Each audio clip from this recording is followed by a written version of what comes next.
Boa noite, pessoal. Estamos juntos para mais uma aula do Brasil Colônia e hoje vamos trabalhar as revoltas no período colonial. Revoltas nativistas, revoltas emancipacionistas, tá? E se o tempo nos permitir, nós vamos desembarcar na chegada da família real e mostrar como essa chegada vai modificar muito o Brasil. Não sei se o tempo vai dar.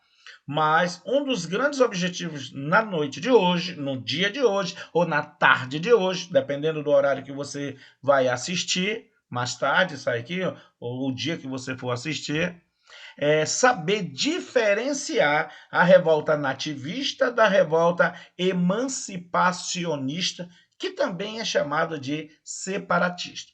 Bem, emancipacionista, esse nome vem da palavra emancipar, que significa desligar, que significa independência. Eu fiz um esquema, além dos slides que iremos trabalhar, né? E vou e posso disponibilizar à vontade isso aqui. Tá aqui uns tópicos, né? E eu trouxe uma definição aqui para a gente poder entender. Vou ler para vocês.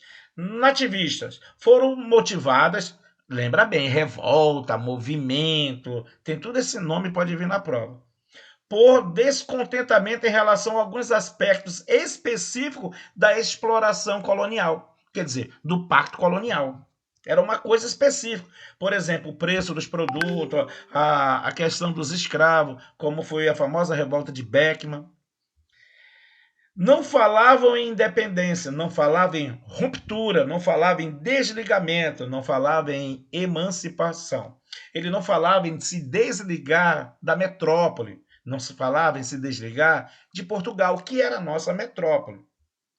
Então, repara bem, e olha o que eu botei no final. Tinha caráter regional, por isso o tempo nativista. Bom, tu é nativo de onde? Da Boca do Acre. Tu é nativo de onde? Ah, São Paulo de Olivência. Paulo, lá da Bíblia, ele era natural de onde? De Tássio, Paulo de Tássio, né? Deu para entender aí a ideia do nativo? Nativo é local, é coisas regionais. Já as separatista ou emancipacionista foram aquelas que contestavam amplamente o sistema colonial. Então ele achava isso aqui não é legal, isso não é justo. Não era uma coisa local, regional, era mais amplo. E o que eles queriam? Independência. Se desligar de Portugal, se desligar, romper com a metrópole.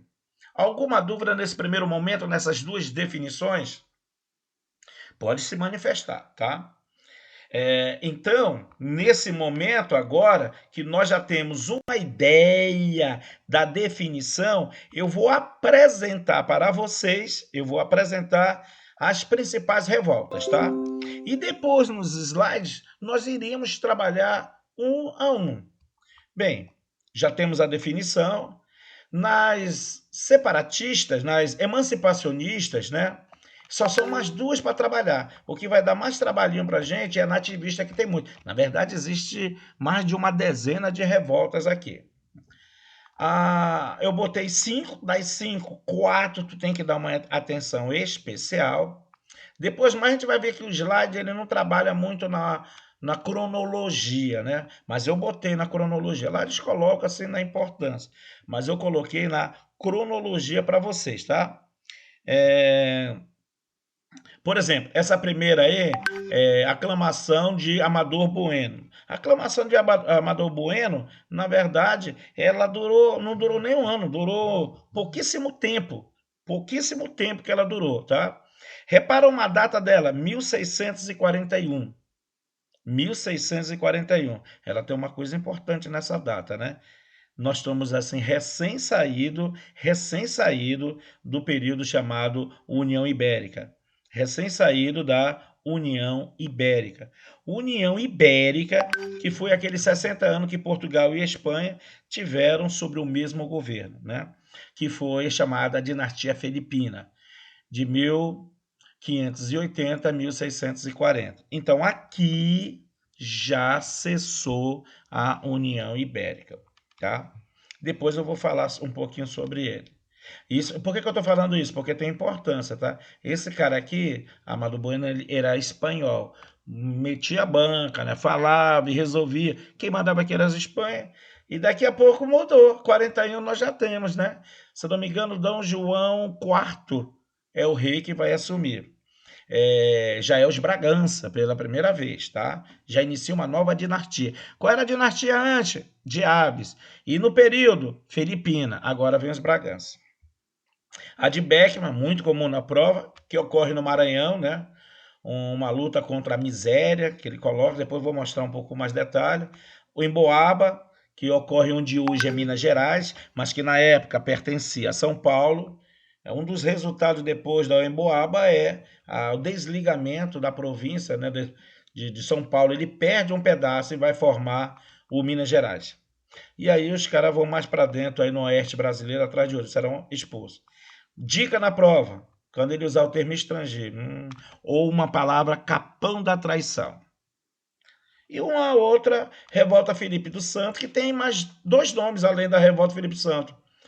Também chamado Revolta de Vila Rica ou Sedição de Vila Rica. Eu já vi em alguns concursos ele trazer a palavra sedição de Vila Rica. Mata o cara, porque na mente dele ele só tem Felipe dos Santos. E ainda tem o cabra que confunde o Felipe dos Santos com a Conjuração Mineira.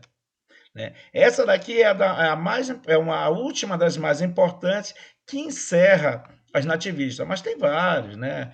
Aqui nós temos uma revolta por causa da cachaça, em Minas Gerais, evidentemente. Nós temos outras revoltas em Pernambuco, a chamada revolta Suassuna, né? Os caras aproveitam lá no momento lá de uma procissão e faz um movimento lá contra uma outra família. Então, tem vários assim pequenas, né? Mas a gente vai focar naquelas mais preciosas. Essa aqui, por exemplo, foi uma revolta bem simples. Né? É difícil você encontrar um slide que vem, vídeo aula livro mesmo. A Conjuração Carioca ela vai de 1794 a 1795. Na verdade, é uma revolta de intelectuais. Eram os intelectuais que pertenciam ao movimento literário que foram acusados, né, de ideais separatistas, de falar mal da igreja, e foram presos, e foi feita uma investigação. Um ano depois eles são libertos. Tá? É a Conjuração Carioca. Aqui a Conjuração Baiana. Tá? Vamos descobrir também que ela tem mais nomes.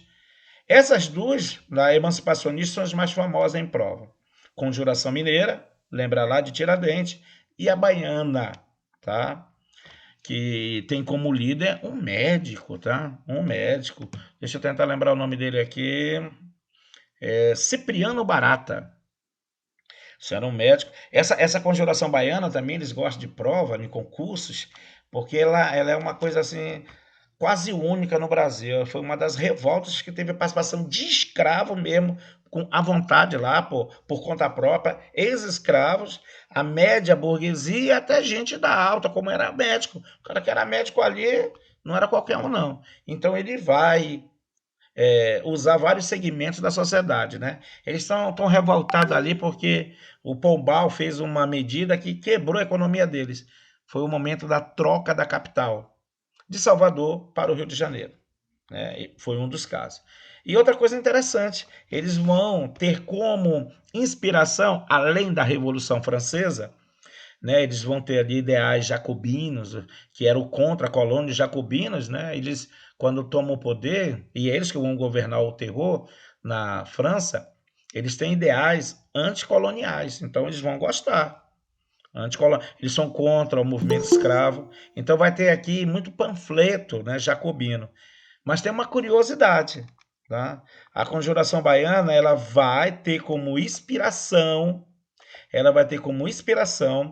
um país que foi o segundo em toda a América a conseguir a independência. Ele vai ser o primeiro em toda a América Latina. Obrigado, Brisa. Sétima aula, né? Você sabe qual foi o segundo país a conseguir toda a independência em toda a América? É esse país que vai servir de inspiração para a Conjuração Baiana. Tá? É importante, claro, né? Porque isso aí já vem muito em concurso. Mas alguém tem ideia aqui? Tem, Lucas? Tem, Fernando? Sem pesquisar, né? Qual é o segundo país a conseguir a independência? Que vai influenciar lá a turma da Conjuração Baiana. Não, né? Ninguém? Conjuração baiana, também chamada Revolta dos Alfaiates, porque tinha muito, né? Muitas pessoas desse ofício quer dizer a profissão, que estava envolvido. Ele tem muitos nomes, tá? Conjuração baiana. Revolta dos Alfaiates também é importante. Pois bem, então para quem aí não respondeu, nem que não sabe, né? Não deu nem para dizer, olha, eu não lembro, tá caladão aí. Foi a independência do Haiti. Esse mesmo Haiti que vem para cá, a turma aí na região norte, lá no Brasil. O Brasil está recebendo muito bem, obrigado, né?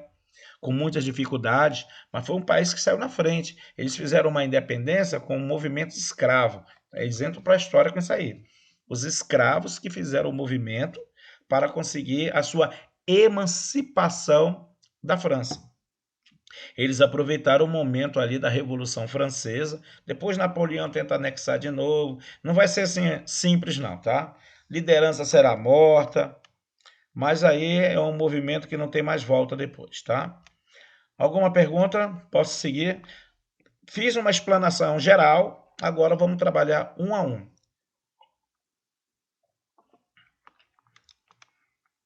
Eu vou falar primeiro do Beckman, depois eu vou trabalhar só aqui nesse slide, tá? Que ele está muito legal. Mas deixa eu trabalhar aqui no Beckman, rapidamente. Então, conforme está lá no material, Maranhão 1684. Né? Muito cuidado, principalmente os que têm assim um fim, não há muito um consenso, né? Um dos movimentos assim que mais há uma divergência é com relação ao fim, que é o dos mascates, que é em Recife e Olinda. Depois eu vou dar uma dica, como não esquecer do mascate, que também cai muito na prova. Aqui são dois irmãos, tá? Tomás e Emanuel Beckman era um fazendeiro. E estão chateados com aquela situação. Estão chateados com aquela situação lá no Maranhão, tá? Então, esse daqui eu vou mostrar logo mais um pouquinho disso aqui para vocês. Só para lembrar o que teremos. Então, rebeliões nativistas contestavam aspectos físicos, né, palpáveis ali do pacto colonial. Né? Tá chateado com aquilo ali, mas não ao ponto de dizer, vamos fazer um novo país, vou separar de Portugal. Não tinha isso. Nem mesmo o país tinha essa ideia. Propriamente falando, a independência não tinha essa ideia. Era problemas locais, caráter regionalista. Por isso, nativista. Grande ideia essa daí, tá? Grande ideia essa daí. A primeira mesmo pela data é essa aqui, Aclamação de Amador Bueno. É uma também não muito comum em livros, né? Mas temos que saber. Então lembra que esse daqui é um espanhol que ficava numa área onde hoje é São Paulo, tá? Ele ficava numa área ali em São Vicente, aquela mesma das capitanias hereditárias. Deitava e rolava lá, era Espanha. Mas aí começa a vir um jesuíta e começar a dificultar a mão de obra escrava. E é lá que vai começar, inclusive, o movimento bandeirante. Então, eles usavam o escravo, né? Escravo de. Índio de apressamento, lembra dessa palavra? Índio aprisionado para virar escravo. Eles, então, precisavam. E quem que dificultava isso? Os jesuítas. Uma revolta na cidade. Os jesuítas proibiram a captura dos índios. Opa, olha, 1641. Até 1640 a Espanha não ligava para isso.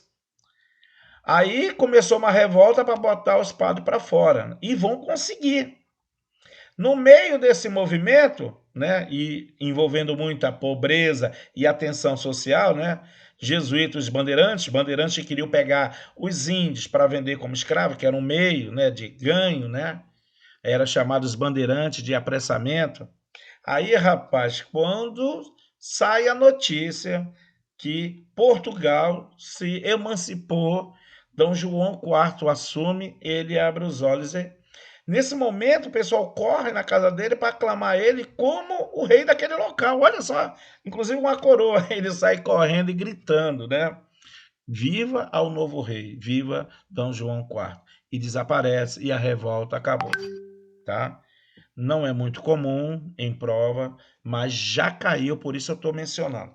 Senão eu não teria mencionado ele. Aí nós temos aqui uma famosíssima também, essa daqui, do Emboaba, tá? A Guerra dos Emboaba. Só por curiosidade, Emboaba é uma palavra indígena que significa mais ou menos pés de pluma, tá? Era porque os chamados forasteiros, né, que eram os portugueses e espanhóis que iam por lá nas minas. Vou contar primeiro a história. Não, o que é Minas Gerais hoje pertence a São Paulo. Lá, os paulistas, né? Não existia mineiro porque não existia Minas Gerais. Descobriu e alguns bandeirantes ouro e prata e começam ali a administrar as minas. Quando os caras cresceram, os olhos vão também para lá, o português, que serão chamados de forasteiro, muito mais bem vestido, né? Com botas, com armas melhores, e começa a haver uma tensão ali, né?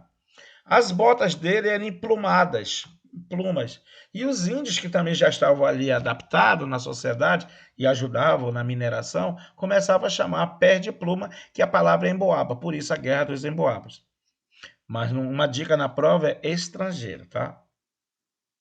E aí, num determinado momento da tensão, um dos paulistas acaba por matar um dos forasteiros, um dos portugueses. E aí veio a briga. No meio dessa briga, vai pintar essa chamada Capão da Traição, que eu vou falar agora aqui no final. Deixa eu primeiro vir para cá. Clima de tensão em Minas Gerais. Só muito cuidado, hein? Minas pertencia a São Paulo. Fome e inflação. Por que fome e inflação? Porque na época da mineração, pessoal, lembra que o Brasil foi um país que nasceu de que tudo que ele produzia tinha que ser para fora. Aumentou a quantidade de gente na área da mineração, faltou comida. Tinha pouca comida, né? Pouca oferta para muita procura. Por isso a inflação. Numa prova, né, eles podem usar o termo caristia, tá? Caristia. Então, muito cuidado com palavras que podem cair, tá? A caristia é um termo também que costuma cair em prova, tá? Nesse momento, alguma dúvida? Não, né? Pode falar. Pode falar. Eu só vou desligar aqui. Professor, tem um rapaz que tá pedindo para entrar. Não aceitar. Opa, vamos já aceitar o nosso amigo, né? Beleza? Seja muito bem-vindo. Estamos aqui, firme e forte, para o que der e vier. Então, bora voltar para cá, para o nosso mundo. Nós estamos vendo aqui as revoltas, meu amigo, e nós estamos vendo a Emboaba, numa região que mais tarde chamou-se Minas Gerais, onde havia conflito entre os paulistas mineradores e os forasteiros, né? Que eram os portugueses que ali chegavam. Chegavam já querendo dominar as minas, né? Aí começa aquela briga, né? Dominar a mina. O cara, pera lá, papai. Essa mina aqui é nossa. Essa mina aqui, quem vai dominar somos nós. Rivalidade entre paulistas e os forasteiros, que era chamado de Emboaba devido à bota. Foi 8 dias de muitas lutas, né? Depois que um paulista matou o Emboaba, naquela briga ali por questão de uma área de exploração de ouro. Os forasteiros aclamaram o comerciante Manuel Nunes, né, como vamos dizer assim, o chefe daquela área lá. Comentar o capão da traição paulista. Então, depois de batalha lá, batalha para cá, os forasteiros, os portugueses, conseguiram emboscar os paulistas numa área de mata. E ali começaram a passar necessidade, porque não passava para lá comida, água, nem mais armas e munição. Aí eles mandaram um emissário, né, dizendo que estava em nome dos forasteiros e do padre da área, né, que se eles se rendessem, depusessem as armas, eles seriam perdoados e anistiados. Como eles estavam naquela agonia, né, aí tem uma controvérsia, há historiadores que falam de 50 a 150 pessoas que estavam ali. A verdade dificilmente vai vir à tona, mas era algo em torno de 50 a 150 pessoas que estavam ali no mato, que eram os paulistas. Eles saem da mata e vão deixando a arma no meio de um descampado, que é chamado capão. Quando eles chegam lá, possivelmente, já até querendo se ajoelhar para que o padre desse a benção e perdoasse, né, os forasteiros executou todo mundo. Por isso foi chamado de capão da traição. Por muito tempo, os moradores locais, eles passavam e viravam de costas, com vergonha daquilo ali, né? Sentiram humilhado. E os que escaparam se mandaram para onde hoje é Mato Grosso, Goiás, atrás de outros locais. Conclusão, né, um dos efeitos da Guerra do Emboaba é desmembrar a Minas Gerais de São Paulo, criando assim uma nova província. Vamos lá para outra. Agora a revolta de Beckman, né, que está lá no outro material para a gente dar uma completada, né? Que Beckman também vem bastante. Beckman vem também muito a revolta lá de Pernambuco, dos mascate. Mascate quer dizer comerciante. Latifundiários do Maranhão revoltaram-se porque faltavam latifundiários, são os fazendeiros, os irmãos Beckman, né? A coroa tinha recém-criado a Companhia de Comércio do Maranhão, né, para tentar ali, amenizar os conflitos com os jesuítas. Não deu certo. Mesmo que muitos jesuítas acabou administrando a Companhia de Comércio. A Companhia de Comércio, ela determinava os preços. Ela determinava a quantidade de escravo que vinha. O produto deles era eles que determinavam. Lembra que eles também não podiam vender para qualquer um? Só para Portugal, o exclusivismo, né? Pacto colonial. Então lembra, né? É um problema local. Só para que eu tinha esquecido de comentar aqui. Um problema local. Qual é o problema aqui? O que é São Paulo e Minas, entre paulistas e os forasteiros, que eram os portugueses ali. Não tinha nada de criar um novo país separado de Portugal. Aqui é um problema local, numa região de hoje é Maranhão. Eles estão revoltados com essa companhia aqui, eles já estão numa área assim que está sofrendo ali com a falta das. Maranhão, inclusive, até hoje é uma área que tem muita dificuldade ali com o desenvolvimento, né? Foi muito explorado a sua área de mata, então difícil lá.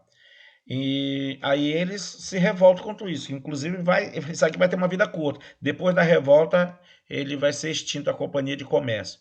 Então, era para substituir a administração dos jesuítas com relação aos colonos, né? Era ele que determinava a quantidade de índio. O índio não podia ser escravo, lembra? Então, o cara queria índio e tinha que pagar para o jesuíta. Mas às vezes ele ainda fazia um jogo meio sacano. O cara não era muito amigo, precisava de 50, ele mandava 20 e tinha que pagar. Além de pagar. E também os preços e a quantidade de escravo que ia para lá. Então, essa carência da falta de mão de obra vai gerar essa briga. Lembra que nós estamos falando de uma área de agricultura. Ele tem um momento X para plantar e o momento X para começar a colher. Se ele não tiver a mão de obra, ele perde. O líder são os dois irmãos, né, Manuel e Tomás, que foram mortos. A história de que um conseguiu fugir, fizeram vista grossa, né, perdoaram. Né? Essa é uma outra história que, para nós, o que tu tem que guardar que é uma revolta no Maranhão, revolta de Beckman, né, causado pelo problema aí da relação com os jesuítas, com a mão de obra. Foi por isso que eu deixei um materialzinho guardado aqui, que ele fala um pouquinho melhor, tá? Olha, ele fecha logo aqui, falta de mão de obra, tá? Indígena e negra. Mas tem um relacionamento com o jesuíta, tá? Lembra que aquele aclamação do Bueno também era questão com o jesuíta? Envolvido, Companhia de Comércio do Maranhão, que foi criado para resolver, mas não resolveu, até piorou. O jesuíta, que tinha uma influência muito grande na questão do escravo e dos indígenas, que eram as duas forças de trabalho. E a proposta era o fim do monopólio da companhia e a expulsão dos jesuítas. Fim do monopólio da companhia significa que eles poderiam determinar os preços e não a companhia, né? E aí eles serão também massacrados, tá? Eles serão também massacrados. Vamos para a próxima revolta. Aos colegas que estavam aqui desde cedo, eu falei que eu tenho como objetivo, ainda nessa aula, né, tentar chegar no desembarque da família real. Mas, claro e evidente, se vocês estiverem com dificuldade, eu seguro, tá? Guerra dos mascates. Mascate, volto a dizer, uma palavra ainda usada no Nordeste brasileiro, que corresponde aos comerciantes, vendedores, tá? Os senhores de engenho de Olinda pediu dinheiro emprestado para os comerciantes de Recife. Então eu vou dar uma explicadinha como funcionou isso aqui. E como eu, ainda estudante de cursinho, guardei aí, né? Às vezes é tanta coisa para estudar na cabeça, né? Tanta coisa para botar na cabeça que eu ficava aqui meio perdido. E aí eu comecei. Aqui eu já fiquei o seguinte: a cidade que está bem hoje, bacana em Pernambuco, é que era submetida lá atrás, era o lascado. Então é Recife. Então quem está aqui por cima é Olinda. Era isso. Então bora voltar. Quem era Olinda antes dessa guerra do mascate? Lá bem antes. Com a chegada dos holandeses, foi uma cidade que desenvolveu bastante, porque lá estavam os senhores de engenho. Lá estava o peso da força econômica. Recife era um porto, né? Que não, a plantação toda estava em Olinda. Lá circulava. Então lá tinha um grande pelourinho. É lá que tinha a Câmara Municipal. E aí isso tem importância para entender a revolta. Lá tinha a Câmara Municipal. Significa o quê? Lá tinha força política. Lá é que mandava na região. O que que Recife era? Uma província de Olinda, como se fosse um bairro de Olinda, tá? Ou como se fosse assim, Olinda fosse o Amazonas e Recife fosse o Iranduba, tá? Era uma cidadezinha, né? Aliás, você não vai entender porque eu estou falando aqui do Amazonas. Mas era uma área que pertencia a ele, como se fosse um bairro da cidade, tá? Um bairro. Ou uma cidadezinha que quem mandava era aquela outra, que era maior. Então, Olinda não tinha poder nenhum. Todo o poder administrativo e político, aliás, Recife não tinha, estava em Olinda. Porque lá estavam os antigos fazendeiros, desde a época do auge do açúcar. Então lá correu no passado o dinheiro e o poder. Com o passar do tempo, com a expulsão dos holandeses em 1654, né, após a Batalha dos Guararapes, né, começa a declinar Olinda. Então, qual é o grande problema que tem aqui?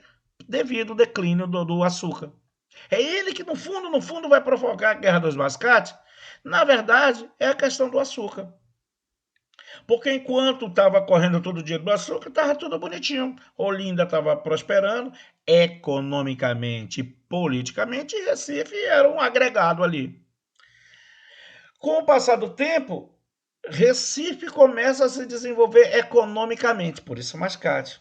Começa, vende. E Olinda era como se fosse aquele parente que foi rico no passado, que tá pobre, mas não quer perder a pose. Ele ainda usa uma roupa meio rasgada, mas todo bonitão, né? Ele quer fazer um churrasco, mas não tem dinheiro para pagar a luz.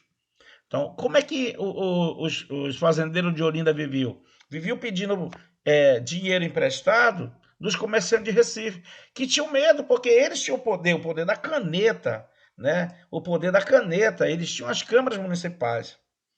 Hoje muito menos, mas no passado era assim, né?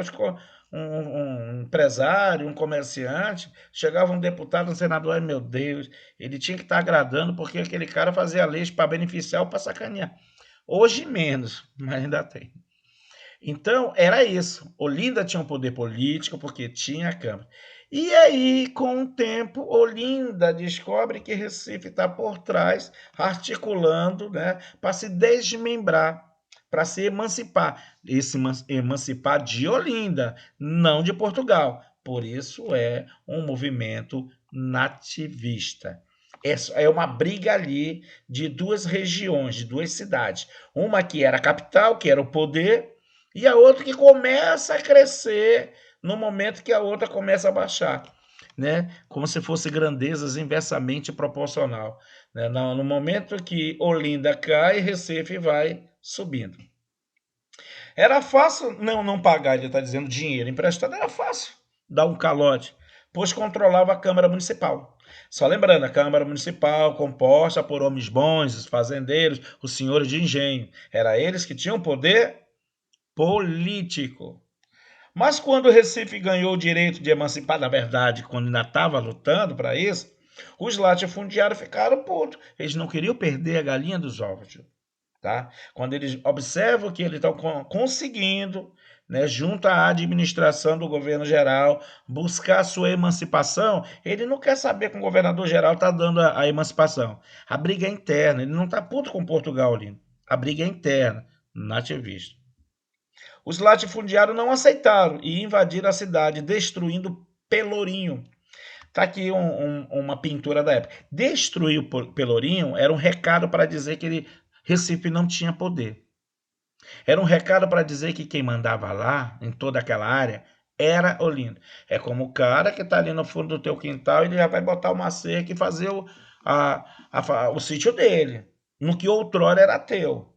Então Olinda não aceita se separar e vai para cima. Perde, e aí o declínio foi total. Hoje Olinda é como se fosse um bairro de Recife. Inverteu-se. Então vamos lembrar, Mascate é entre Olinda e Recife. Quem é que ganha? Quem é a capital hoje? Quem é que mandava? Quem era a capital antes? Quem é hoje? Recife, então antes era Olinda. Qual é o problema? Problema da crise do açúcar. Não tem outra. Né? Por que ele está pedindo dinheiro emprestado? Porque não tem mais, ele quer manter ainda a pose. E não tem mais porque houve o declínio no açúcar. Só para tu fechar direto, açúcar. Eu não sei como foi que eu botei nesse material que eu mandei para vocês. Deixa eu ver se tem aqui. Mascate, só fala em Recife e Olinda, né? Aqui fala Bandeirantes versus estrangeiro, né? E Maranhão luta contra a miséria. Aquele resumozinho que eu fiz para vocês, que eu vou mandar hoje, um esquemazinho rápido, né? Você tá ali parado, né? Vai ao banheiro, dá uma lidazinha ali para lembrar. Aqui vai estar o mais detalhado. O material vai ser disponibilizado para vocês, o slide, tá?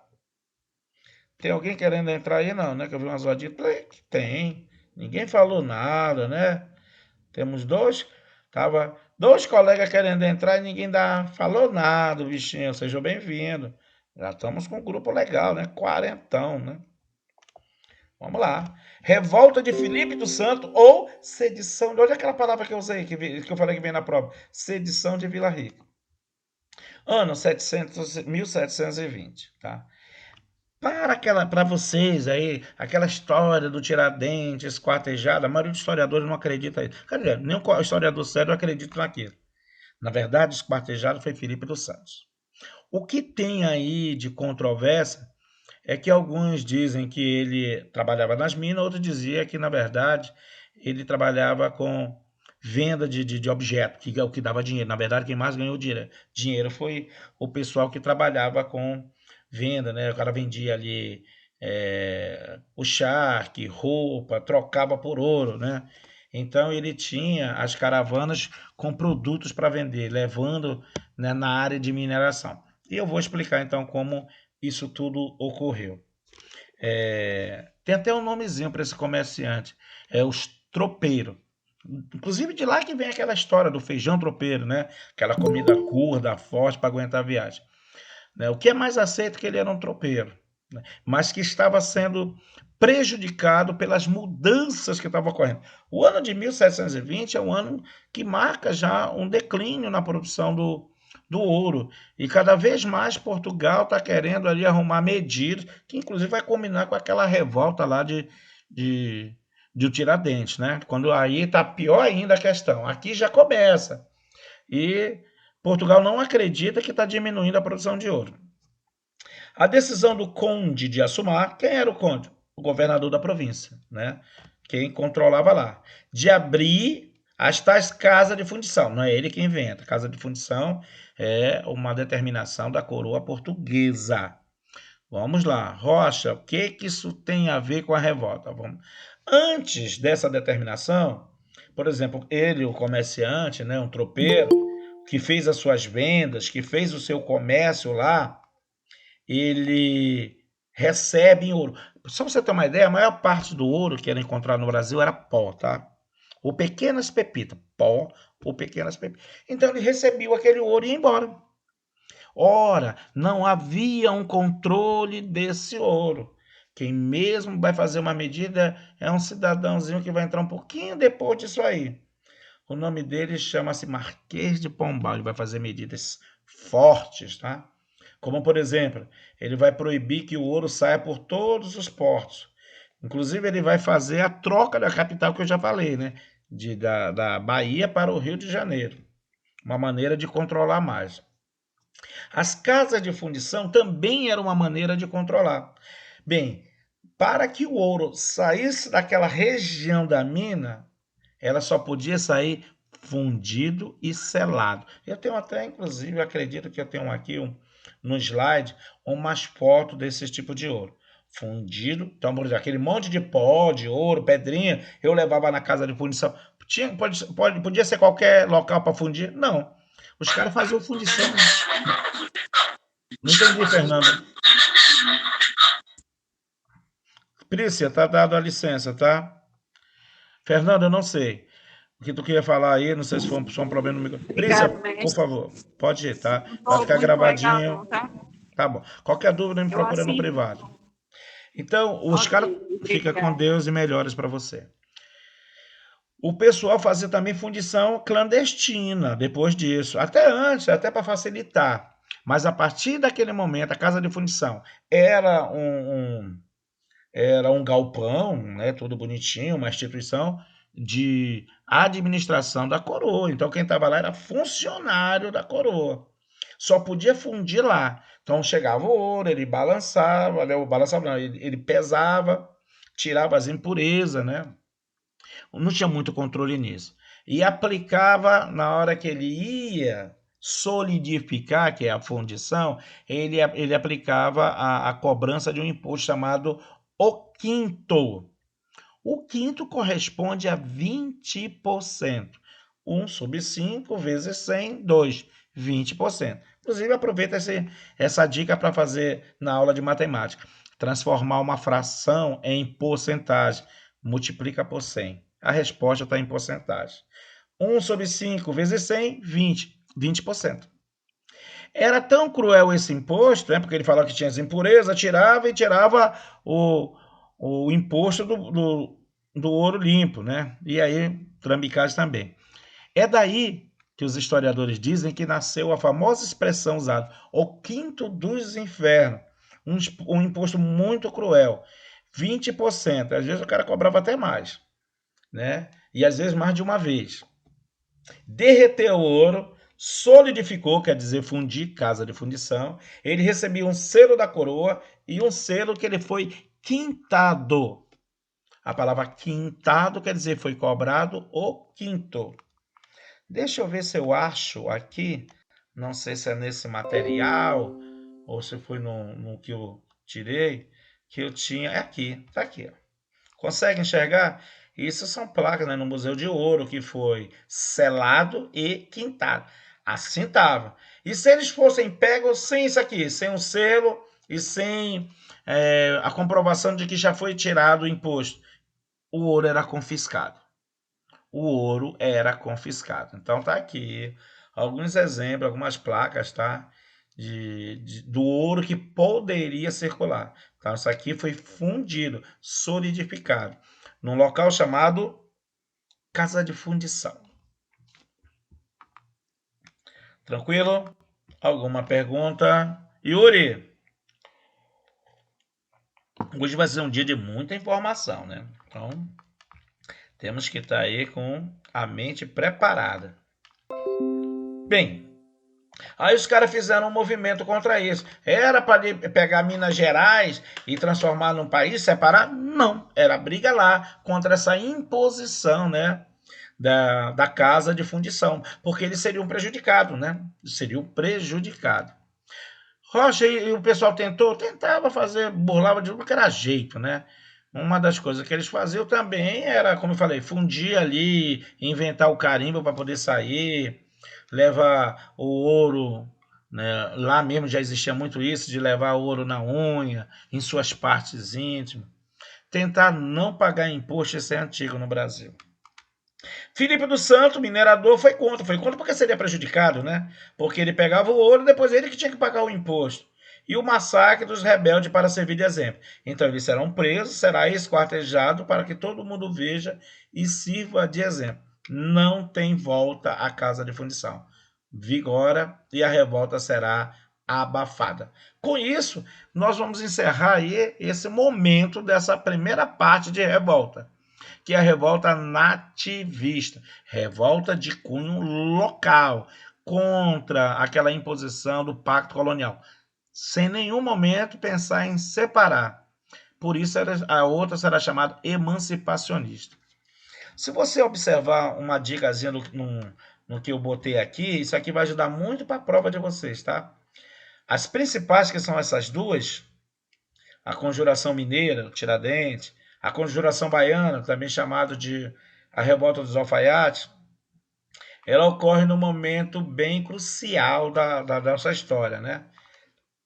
Essa vai ter uma influência muito forte da independência dos Estados Unidos e do movimento iluminista. Essa vai ter uma influência muito forte, além de iluministas também, mas do governo jacobino francês e da independência do Haiti. Independência dos Estados Unidos e independência do Haiti. Tranquilo até aí? Beleza? Posso seguir? Vamos nessa. O Marquês de Pombal, cara, principalmente quem vai fazer a prova é que tem história do Amazonas. Não tem como, né? Pombal foi um cara assim, muito além do seu tempo, né? Ele estudou na Inglaterra, bebeu da fonte de John Locke, que era um grande iluminista, e será chamado para trabalhar na coroa. Entra ali como um administrador, ajudando, até que ele se torna alguma coisa parecida hoje como primeiro-ministro. Tinha um rei, mas quem mandava mesmo era ele. Quando ele assume o governo em Portugal, vai ficar 27 anos lá. Quando ele assume lá, ele aqui vai até contar aqui, ó, ele ele assume Lisboa completamente destruída por um terremoto. Mas tem uma outra destruição que ele encontra nos cofres da coroa. Traduzindo, estava falido Portugal. E as medidas que ele vai tomar, né, nesses 27 anos serão medidas assim que vai elevar, ele vai sanar, né, os cofres, né, vai fazer com que Portugal comece a pagar tudo o que deva e sobra. Né? É como um dia, né? Teu pai tá ali cansado, ele traz o dinheiro, ele gasta, ele ganha 100, gasta 110. Um dia tua mãe diz: não, quem vai mandar agora sou eu. Deixa eu olhar aqui. Aí começa a cortar algumas coisas, começa a pagar o que estava devendo, e daqui a pouco o dinheiro que entra consegue sobrar. Foi o que Marquês de Pombal fez. Além do mais, Pombal vai fazer o seguinte: ele vai fazer com que Portugal receba um título muito almejado por alguns reis daquela época, que era o déspota esclarecido. Déspota é um termo que significa absolutista, concentrador. Então, déspota quer dizer o absoluto, que era o nome do modelo político da época da Idade Moderna do século XVIII, o absolutismo.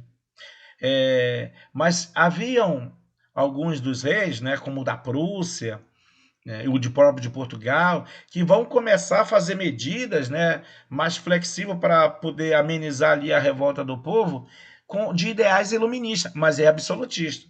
Por isso vão ser chamados de déspota esclarecido. Esclarecido vem da palavra iluminista.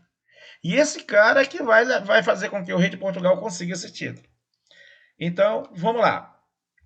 Eu vou logo guardar isso aqui que é muito importante na prova, tá?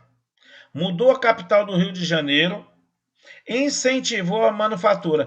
Mas ele poderia incentivar a manufatura? O Brasil poderia ter manufatura nessa época? Era permitido ter manufatura nesse momento? Não. Era proibido pelo Pacto Colonial, né? Escrito, documento, o Brasil não pode produzir nada.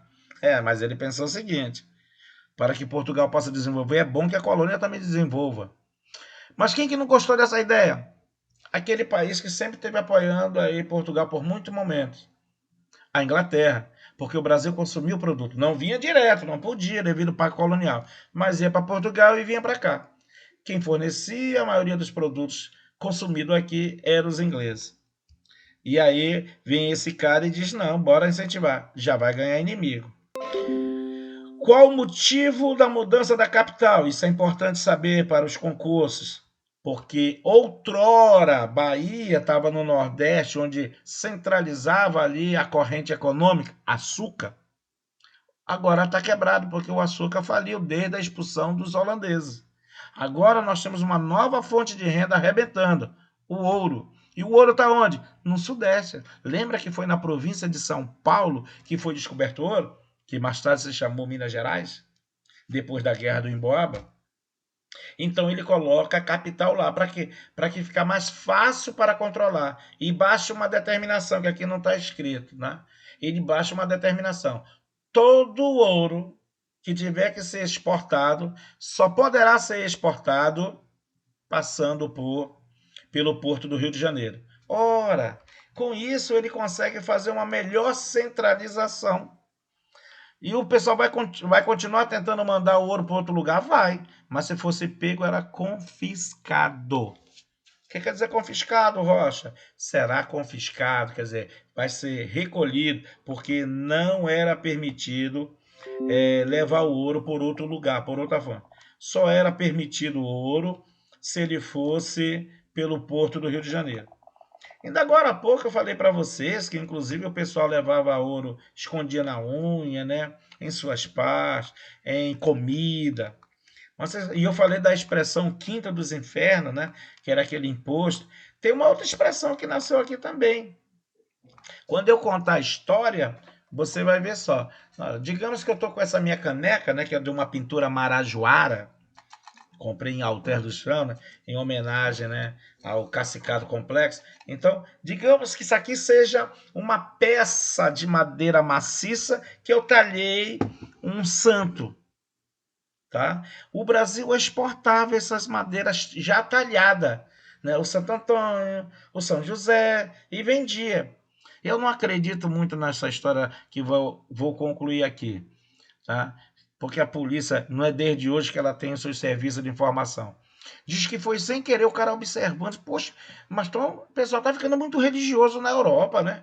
Que tá vendendo muito santo. Aí diz que ele bateu. Agora não tava maciço, e tinha que ser maciço. Aí ele quebrou. O que que tinha dentro daquele santo? Pedra, ouro. Aquele santo era falso. E passou a ser chamado de o Santinho do Pau Oco. O santo nasceu aí também, igual o Quinto dos Infernos. Quem já ouviu esse termo em casa? Esse santinho, a outra, só se for de pau oco, quer dizer, um santo falso.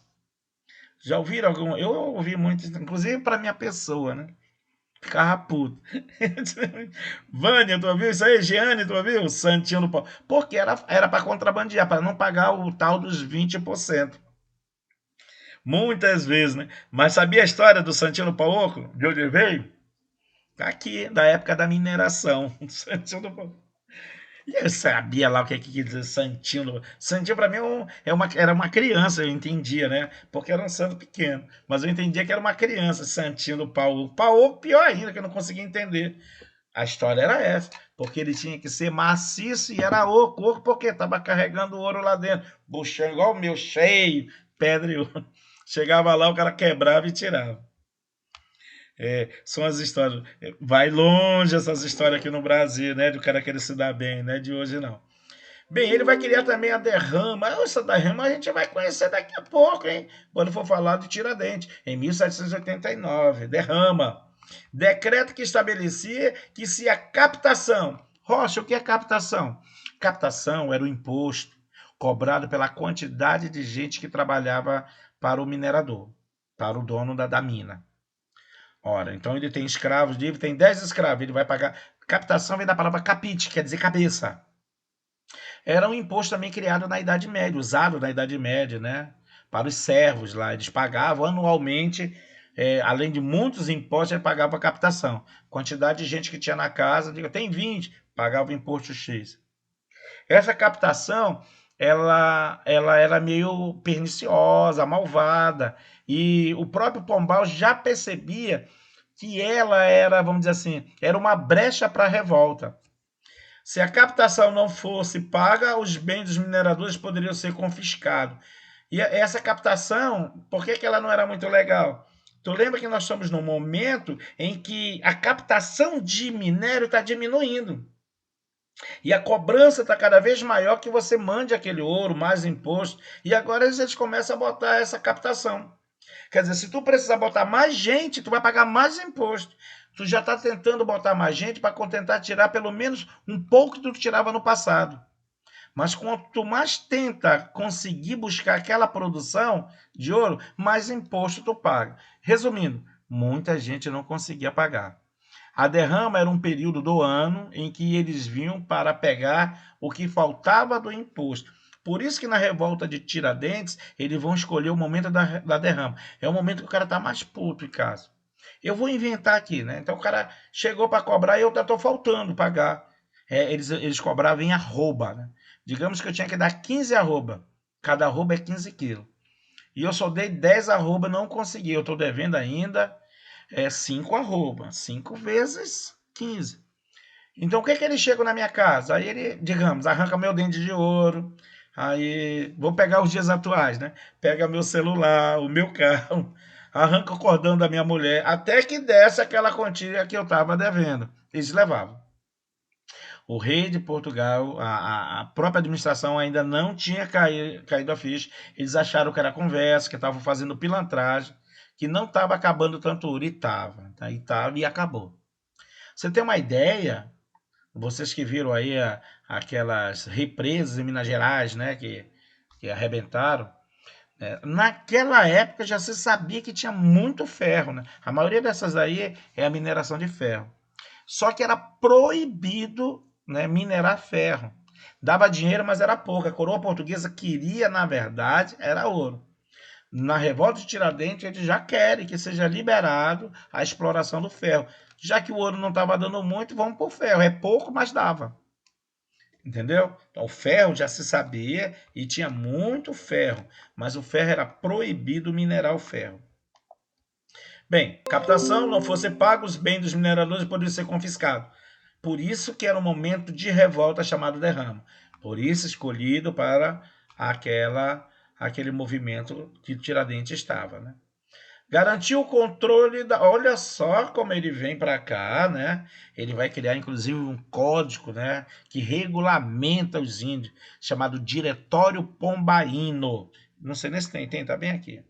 O Diretório Pombaíno. Não tem o nome, mas está aqui, ó. Diretório dos Índios é chamado Diretório Pombaíno. Esse Diretório Pombaíno vai ser interessante, já caiu em prova muito e muitos aí em concurso, né? Por exemplo, é aí que ele vai dizer que o índio está no Brasil e o Brasil pertence a Portugal, tem que falar português. Os índios falavam uma língua criada pelos jesuítas para melhor controlar, chamado Iengatu. O índio vinha, morava nas aldeias, né? Morava igual como se fosse lá mesmo, curva assim, né? As casas grandes, as ocas, com 5, 6 famílias dentro, o jesuíta deixava. O que o jesuíta queria mesmo? Controlar a mão de obra dele. Ele pegava os índios, levava para emprestar para os colonos e eles pagavam para o jesuíta. É uma empleita. Por exemplo, olha, eu vou precisar aqui de 20 índios para fazer essa colheita durante 10 dias. Quanto por índio? X, aí pagava. O índio era escravo, ele voltava.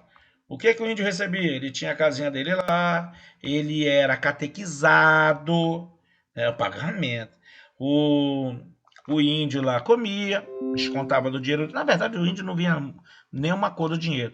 Mas os jesuítas obrigaram que eles aprendessem aquele novo idioma, o Ingatu, um remedo das línguas indígenas. Mas eles perdiam a cultura dele, a língua. E porém os colonos não sabiam aquela língua. Então só os jesuítas sabiam falar com eles. Pombal disse: aí não, papai, ele tem que falar português. Ele está aqui. Pombal foi o primeiro administrador a olhar o índio como normal. E disse mais: se precisar de guerra, tem que ir para a guerra também defender. Se houver alguma guerra. Proíbe aquelas casas em curvas, né, as ocas, obriga que seja em linha, igual ao estilo europeu, e só uma família por casa. Marquês de Pombal.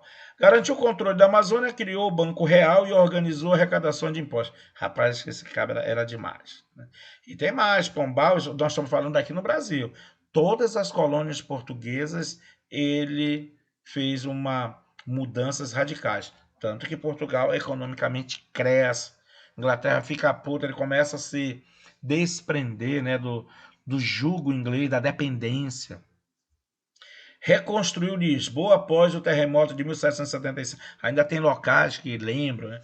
Um dia foi a Portugal e fazia os passeios, eles sempre contam desse terremoto.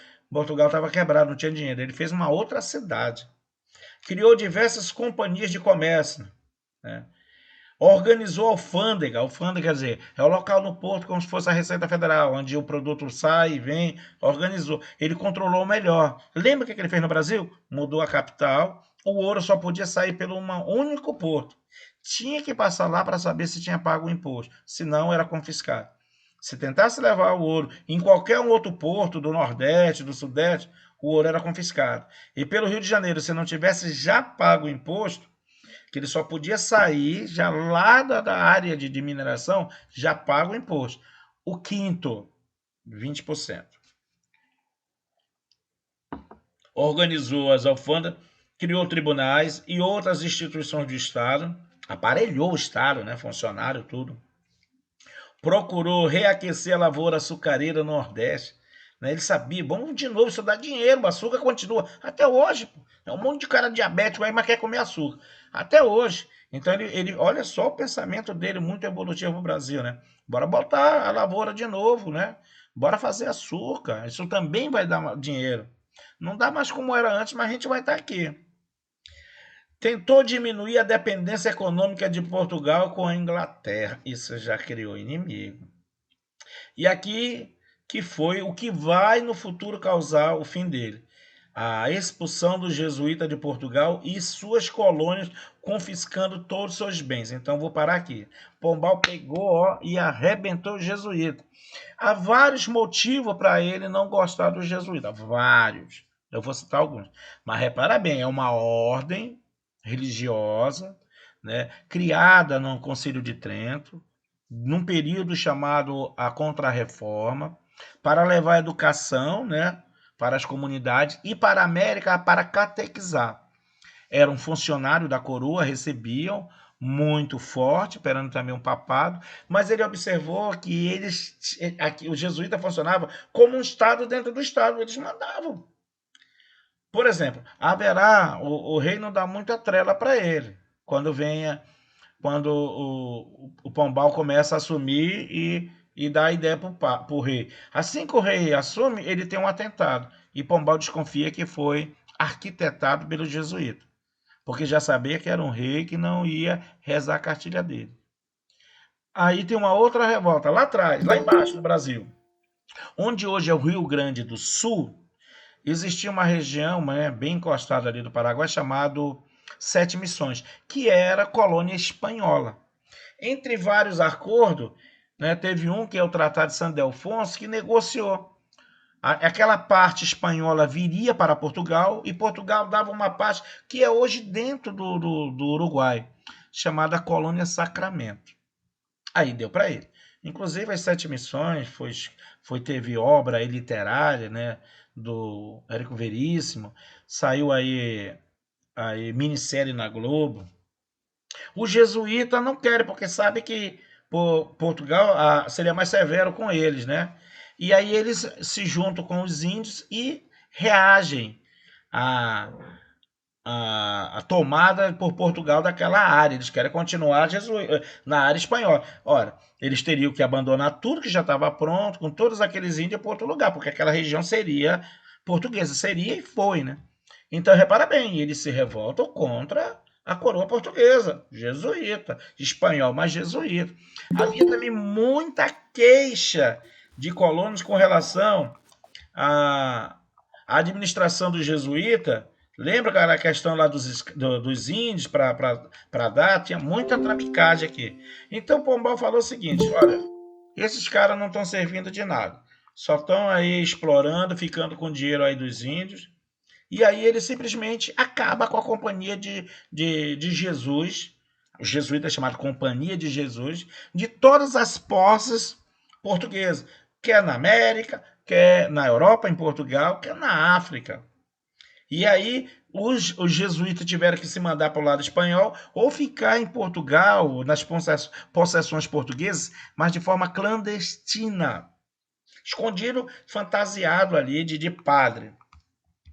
Mas nesse momento da história acontece uma coisa, né? O rei já começa a adoecer e já preparando para a partida. Quem estava na linha sucessória? Dom Maria, que vai receber um carinhoso apelido, Dom Maria Louca. Dom Maria que já estava com sérios problemas, né? Os livros não costumam dizer qual era a doença, mas é fácil entender. Ela via, né? Ela via o pai, o marido, e morria de medo, falava.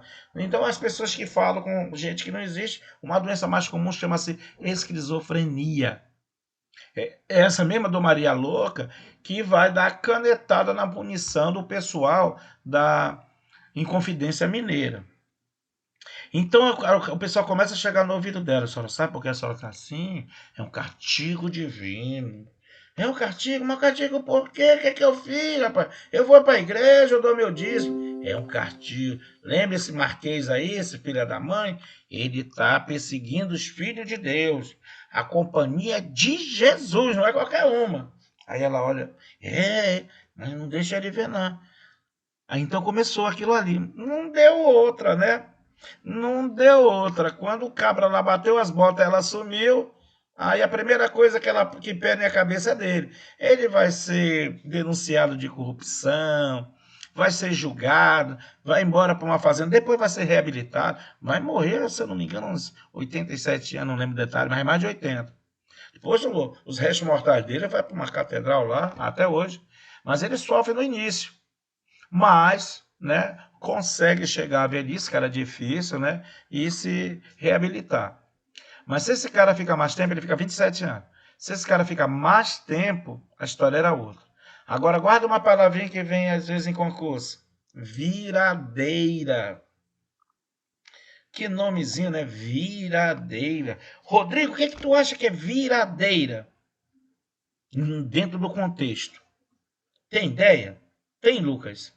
Tem. Não, professor. Viradeira porque é o momento em que os jesuítas vão se vingar. Agora, quem vai estar no ostracismo, quem vai perder o poder, né, toda aquela, vai ser o Marquês de Pombal. E os jesuítas voltam novamente. Por isso o termo viradeira. Agora é os jesuítas que voltam por cima. Por quê? Porque a rainha, Dom Maria Louca, diz, não, eu tenho que trazer eles. Só assim Deus vai me perdoar, eu vou ficar sarada dessa minha doença. E claro que não vai ficar sarada coisa nenhuma. Ela vai morrer no Brasil, tá? Só por curiosidade. Então ele tem também aqui um chamado subsídio literário, né? Ele vai criar o diretório, como se fosse uma constituição, né, para os jesuítas, e o distrito diamantino. Eu vou até comentar deixa eu só entrar aqui, o distrito diamantino. Distrito diamantino era uma região onde era certo que ali tinha ouro e pedra. Era uma área que a exploração era exclusivamente para a coroa portuguesa. Você podia explorar, ter a sua área, mas aqui não. E é claro que a coroa portuguesa não está ali para administrar, né? Ele vai pegar lá um intendente que vai administrar aquela área. Aí eu chego lá, pô, cara, não, então tu pode trabalhar aqui, nesse distrito. Mas tudo que tu pegar aqui, tu vai ficar só com uma parte, o resto é da coroa. E uma parte era dele. Por exemplo, é um intendente desse que vai administrar o distrito Diamantina que vai vindo uma história famosa. Foi o português que casou com uma negra, né? A Chica da Silva. Na obra literária, teve filme, né?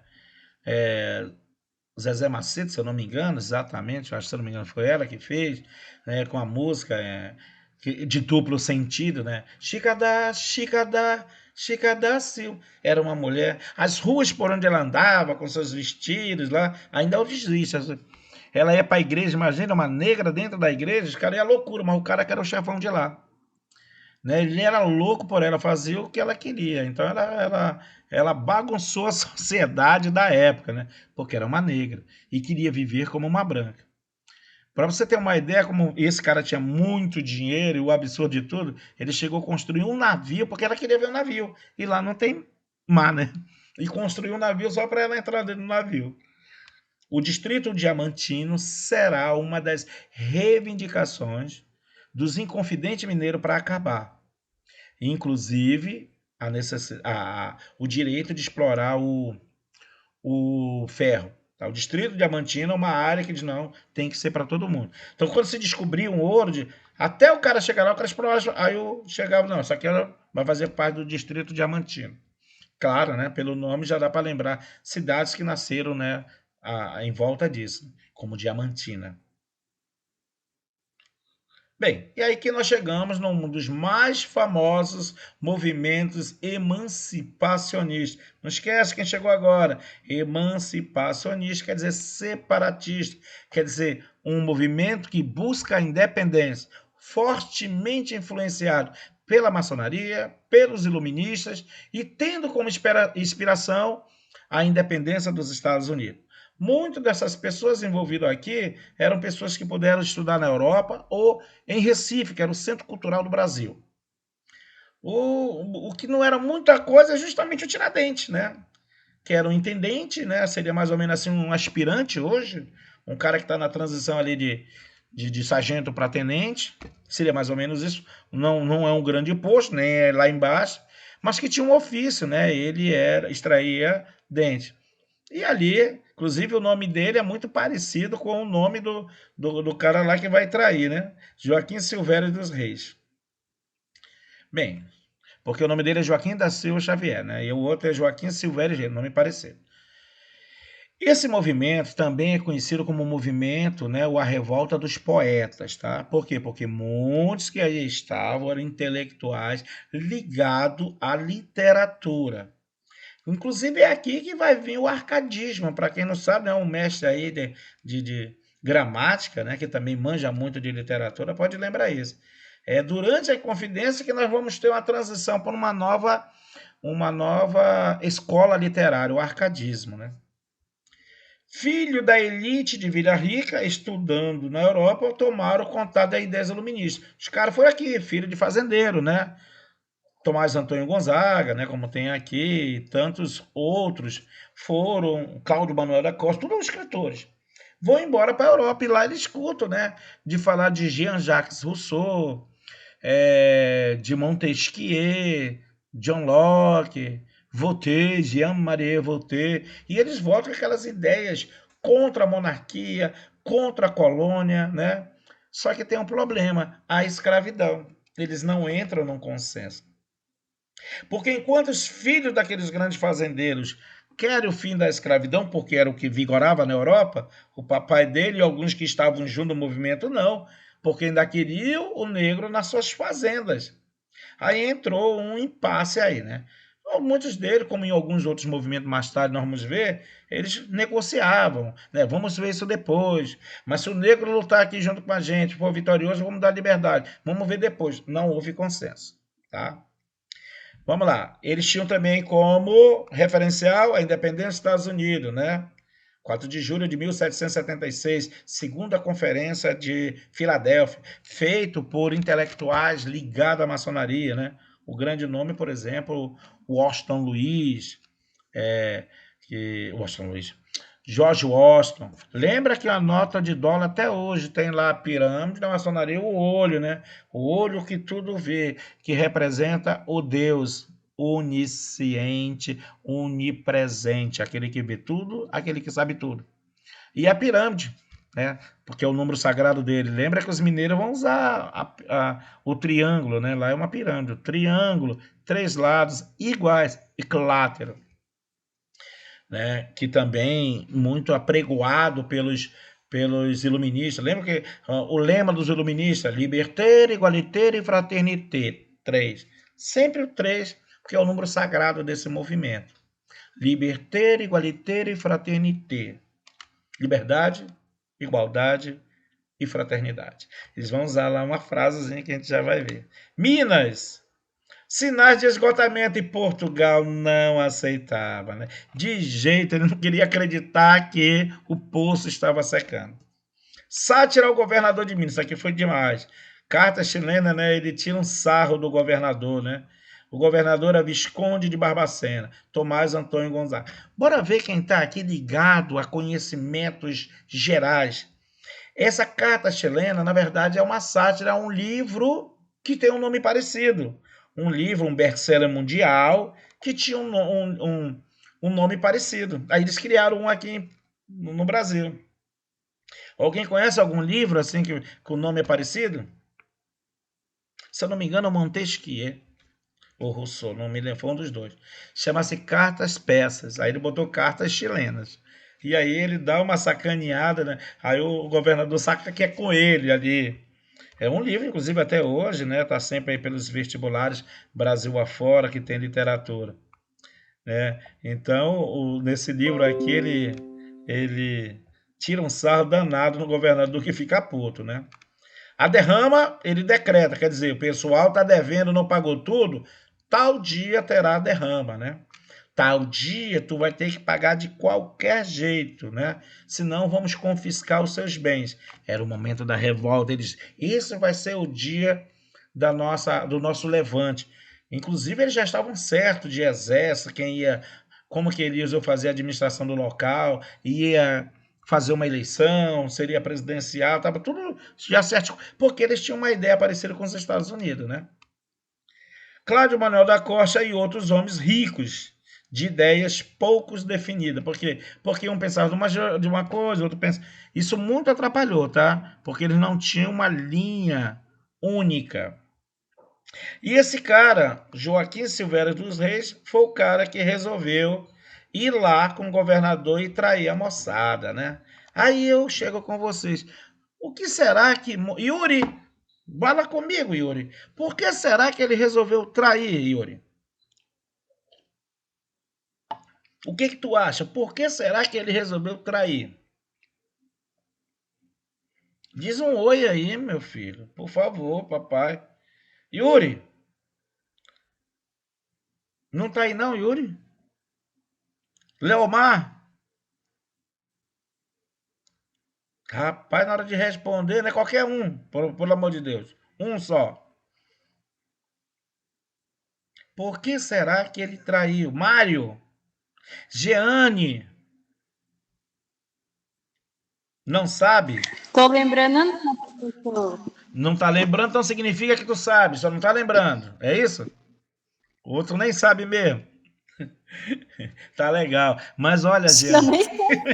É, porque viu, quer dizer, eu não lembro, mas tu sabe não. Então, não é que tu não lembra. Tu não... Jeane, mas é fácil de. Eu não tô lembrando, eu não sei, eu nem sei se eu já vi isso, né? Eu tô voando. Tá bom, Leomar. Leomar, por que que ele vai fazer? Porque ele deve ir para a Caraca. E ele percebeu que aquela reunião podia furar aquele movimento. E aí o que que ele faz? Ele vai fazer. Vamos usar os termos atuais. Ele vai fazer uma delação premiada. Ele chega lá, oferece toda aquela trama em troca do perdão de suas dívidas. Aí o cara aceita. Olha, se isso for verdade mesmo, tu tá livre. E aí, isso que ocorreu, tá? Né? Tanto que ele, a maioria dos inconfidentes perderam tudo, mas não todos. Lembra que muitos deles são muito influentes. Mesmo assim, ainda foram perdoados, né? Até hoje, como eu te falei, os historiadores nem acreditam naquela história do Tiradentes, né? Alguns foram exilados, foram principalmente para a África, né? Outros foram presos por um tempo, mas houve um castigo, né? Não foi tão severo assim, mas tiveram que ir, né? Nós temos um aí que fez a Canção do Exílio, né? Ele era inclusive maranhense. É interessante, ele diz: Deus não, como é que é? Minha terra tem palmeiras onde canta o sabiá, né? Que Deus não permita que eu morra sem que eu veja a minha terra, onde tem palmeira e onde canta o sabiá. Rapaz, essa daí chama-se Canção do Exílio. É forte.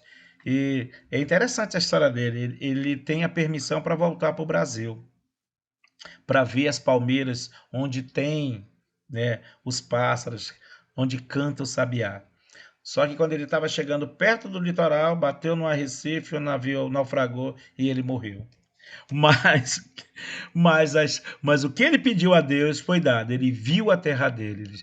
Deus não permita que eu morra sem que eu veja a minha terra, onde tem as palmeiras e que canta o sabiá. Canção do Exílio. Vamos lá, mais um tiquinho, tá? Para a gente encerrar. Então foi esse daqui que fez a traição, tá? A proposta deles. Olha só como Tiradentes está. Nós vamos voltar daqui. Eu vou contar da próxima aula, eu pego daqui. Olha o que eles fizeram com Tiradentes, parecido com Jesus Cristo. O nome desse termo chama-se cristianizar. Mas isso é falso? É falso por quê? Porque nenhum preso podia ter barba.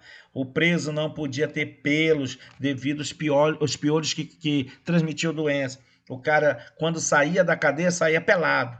Né? Onde tivesse pelo, tinha que tirar. Tirava quando entrava e quando saía, estava pelado. Ora, quando ele sai da prisão para ser enforcado, segundo a história, né, criada no início da República, Tiradentes foi uma figura ali, pegaram a história dele para criar o herói. Aí o cara aparece barbado igual Jesus Cristo.